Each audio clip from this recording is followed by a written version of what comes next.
after e4, knight f6, knight c3 and d5. White continues with e5. And now in the previous videos we went through d4 attacking the knight, and there's a lot of stuff that happens. In this video we're going through knight e4. So we've all often encountered this type of opening, how to deal with this. The idea of the black player is that after a normal move like d4, they're gonna take and then double up our pawn, and then they play bishop f5. And how do we avoid all of this? Especially because after all of these swaps, and black will eventually play the move c5, it's not really pleasant, especially if they play then c4, and after a move like h6, the black bishop is really strong. So we avoid all of that, and we go from the beginning. So after knight c3 and then d5, e5, and black now plays e4, and the move you need to remember, thematic, is knight c to e2, refusing the swap. And right now the black player is about to pay for the silly defense that he played. White is threatening to play d3 and then d4 afterwards. This knight doesn't have many squares to go. d6, f6 is not good. After d3 the bishop will control g5. So let's see, black develops. Knight c6. Well, black cannot play c6 because of d3, and the knight is trapped. So black will have to play, let's say, knight c6, normal move, d3, and the black knight goes to c5, only move. White now goes on with d4.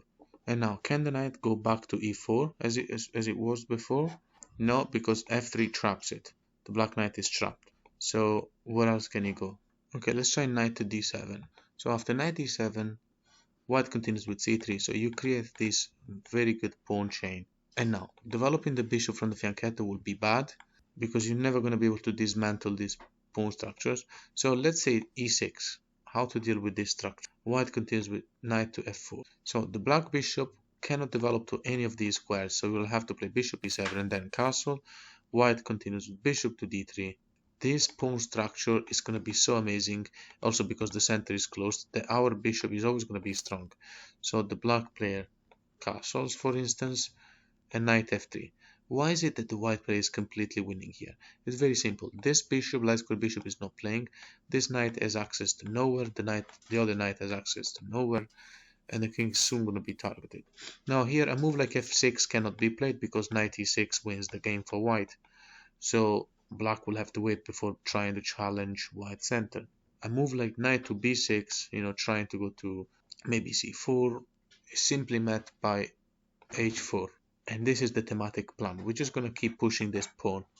And even if black had played something else, so instead of knight b6, like knight a5, with the idea of playing c5 and try to break the center, still in that case, with white to move now, so we are still going to play h4, right? And now that the pawn is placed in h4, we have a familiar pattern. The knight is willing to go to g5 and even get taken, because then after the pawn takes back, the rook will be in an open file, the bishop is attacking that square, h7, the queen is entering the game to h5. So let's make an example. Black tries to break the center with c5.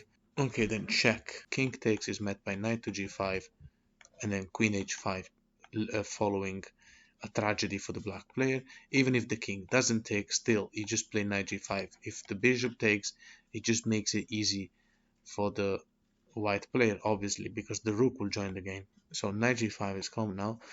And what happens after g6? The king tries to find an escape in g7 and then get the rook to go to h8 potentially. Also, the pawn in g6 attacks the square h5. So, well, if black doesn't do that, then, if black just takes the bishop, then you know what to do. Knight g5, queen h5 check, and so on, the Greek gift. So after g6, how to deal with this? Take the pawn. And now we're threatening also knight f7, we're threatening queen h5, all sort of stuff. So after pawn takes, still controlling the square h5, preventing the arrival of the queen, knight g6 check is the best move.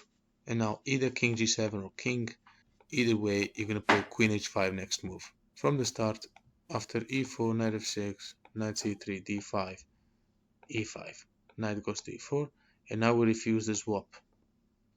So after knight c6, d3 and knight c5, d4. So earlier we went through knight d7. We also went through knight e4. What happens after knight e6? Well, this move is bad. It's just bad because it blocks this bishop and he also blocks the other bishop from developing into the natural diagonal, and also developing through the fianchetto will be just bad when there's this type of pawn structure. So white now continues with the thematic h4. The black player cannot really move this knight.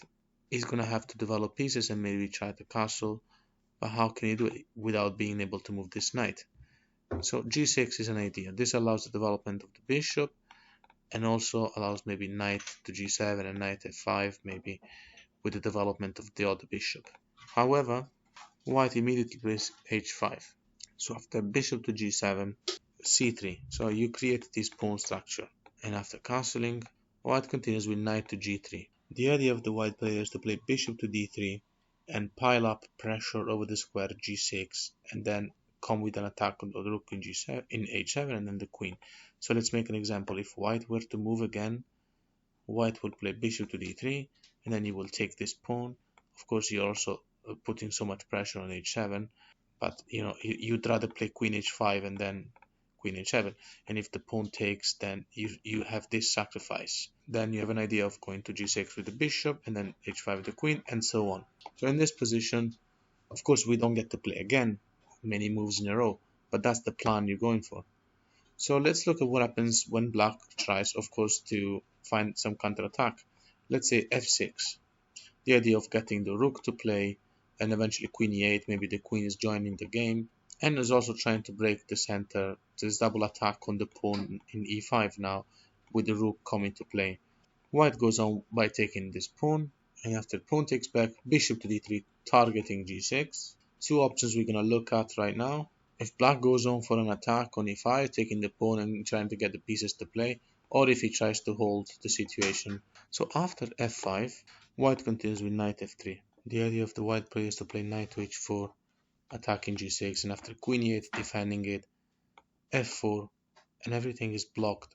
And so let's make an example: knight h4, queen e8, f4, and then white will play queen f3 with the obvious threat of exploiting the completely blocked game to transfer the queen and go together with the king, with the rook against the king. So in this position, everything's blocked. What happens after f4?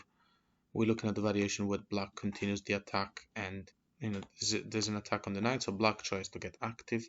White goes knight to e2, and now there's still an attack on g6. Again, in case the pawn is defended, then you can play knight h4, and there's double attack on the pawn. So what happens after g5? Then bishop check. King f7 will be met by the deadly queen c2. There's no way out of this mess. And after check, king h8 is met by bishop check from c2. So it's checked by the rook, king g8, and now queen to d3, deadly. So in this position, earlier we went through f5 and how the setup looks pretty much. Black had just played f6. What happens when black takes? Okay, so we go for the pawn, and now after black's best move according to the engine, rook to f6, white continues with queen to h5. There's no coming back. Black's best move now is to take the bishop, and then the queen will take back. I mean, the queen is threatening like queen to h7, and then bishop to h6. It's going to be very easy to continue this. So after black's best move to take the bishop, queen takes back, queen f8 is met by knight to f5. Game over soon. If black plays knight to f8 with an attack on the queen, and queen to g5, keep the pin. And after e6, threatening a swap, queen to g4. And after queen to f6, it looks all like possible for black. But now rook to h6. The queen can't take because of the bishop is pinned. And after queen going back to f7, because there's nowhere else to go, knight to h5. Game over. White is threatening knight f6, which is deadly. So let's say a normal move like bishop d7, whatever, knight f6. And black will give up a lot of material. If black plays knight to d7, stopping the knight from going to f6, then simply knight to g7. The queen cannot recapture because of the rook going to g6.